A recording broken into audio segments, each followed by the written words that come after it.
10 మంది శుద్ధులయ్యారు కదా, 90 ఎక్కడా? ఈ ఒక్క అన్యుడైనా వచ్చింది తిరిగి దేవుని స్తుతిస్తానికి. ఏరి అంటే ఈ ఒక్క అన్యుడు వచ్చాడంటే మిగతా వాళ్ళు యూదులు అని అర్థం. అక్కడ వీరు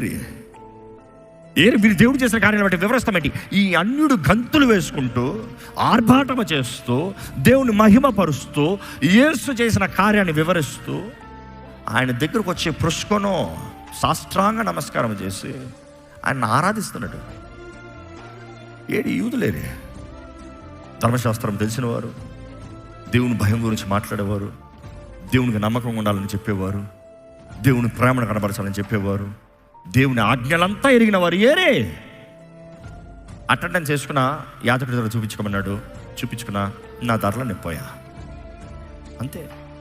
there is no heart, there is no soul in it, just doings.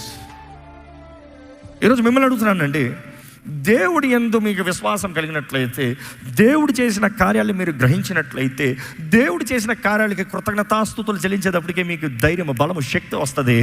ఇంత చేసిన దేవుడు, ఇంతవరకు నడిపించిన దేవుడు ఇంక ముందు కూడా నడిపిస్తాడు.